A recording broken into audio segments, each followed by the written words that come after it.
Korte Suprema lang daw ang makapagsasabi ng labag sa konstitusyon ang pagbabalik ng articles of impeachment sa Kamara ayon kay Senate President Cheese Escudero. Gihit pa niya, hindi pantay ang impeachment court at Kamara sa usaping impeachment kaya dapat sumunod ang Kamara. May unang balita si Mac Gonzales. Tahasan ng paratang sa mga placard na bitbit ng mga nagmarcha pa Senado, giit ng Tindig Pilipinas, Akbayan at iba pang grupo sa mga senator judge na bumoto para ibalik sa Kamara ang impeachment case ni Vice President Sara Duterte, sundin ang saligang batas. At sa 2028, gagantihan natin ang lahat ng mga politikong taksil sa taong bayan. Ipanalo natin ang konstitusyon, ipanalo natin ang taong bayan, ipanalo natin to! Ang nangyari na isang pag-aabandona sa ating saligang batas. Yung ginagawa nilang pag-remand, pag-dismiss, wala po sa konstitusyon yun at wala rin yun sa rules na inaprubahan ng Senate sa impeachment. Dahil ho sa ginawa nilang yon, pwede pa rin ho tayo, meron pa ho tayo pwedeng itawag sa kanila.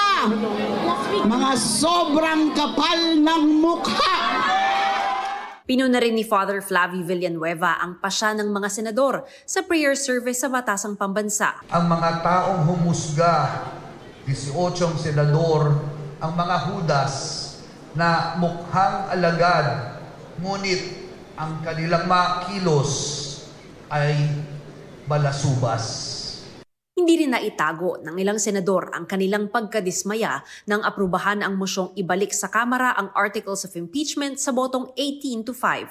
Sa usapin ng judiciary, nire-remand ang kaso pabalik sa lower court for further proceedings. Kaya po, I cannot accept this kind of wording. It is dangerous and disingenuous. So nakikita natin, Mr. President, talagang brick by brick, stone by stone, dinidismantle itong impeachment trial process at dinidismantle yung impeachment complaint.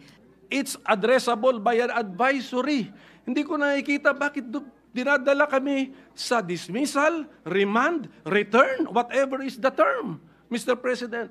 Hindi ko alam bakit kailangan tayo bakit ba tayo namimilipit na ipasok ang isang word that is a synonym or can mean dismissal. I do not understand. Kung hindi naman po makakadelay ang pagre-remand, bakit hindi na lang ho natin ituloy yung trial proper at doon na ho natin pag-usapan ho to? Giit ni Senate President at Impeachment Court Presiding Officer Cheese Escudero, buhay pa ang impeachment. Naglabas na nga ng summons para kay Vice President Sara Duterte upang sagutin ito sa loob ng 10 araw ang Articles of Impeachment.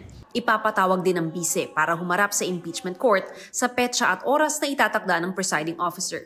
Itatakda ang petsa ng susunod na pag-convene ng impeachment court pag naisumiti na ng mga partido ang mga hiningi sa kanila. Dun sa mga dudoso at nagdududa sa loob o sa labas man ng bulwagang ito, maliwanag ang intensyon ng Senate Impeachment Court sa katatapos lamang na botohan. Walang intensyon na i-dismiss ang kasong ito.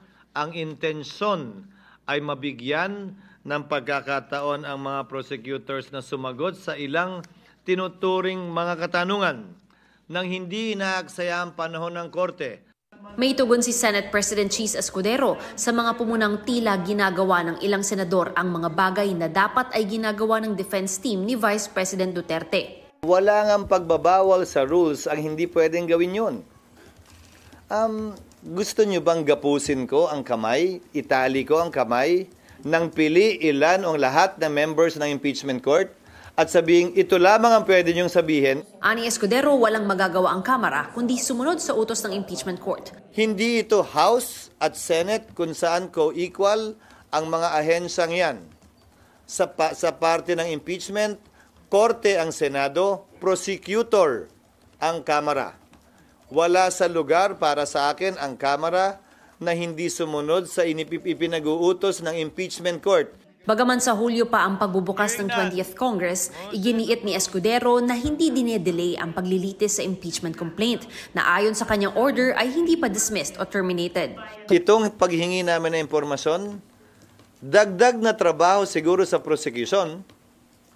Pero ano naman ngayon, akala ko ba gigil na gigil sila dito? Ito trabaho nila. Pero paano makakadelay? Wala naman pwedeng mangyari. In fact, mapapabilis pa dahil habang naka-recess kami, habang walang trial, habang hindi pa pumapasok ang ika-20 Kongreso, ay magagawa na nila to at mapaghahandaan. Sa mga nagsasabi namang unconstitutional ang ginawa ng impeachment court, sabi ni Escudero, Ginagalang ko yun. Subalit tulad ng sinabi ko sa aking talumpati nung nagdaang Lunes, Korte Suprema lamang ang pwede magsabi kung ano ang legal at hindi, kung ano ang constitutional at hindi. Kasaysayan lamang, with the benefit of hindsight, ang pwede makapagsabi kung sino din ang tama at mali. ito ang unang balita. Mav Gonzalez para sa GMA Integrated News. Kapuso, huwag magpapahuli sa latest news and updates. Mag-iuna ka sa balita at mag-subscribe sa YouTube channel ng GMA Integrated News.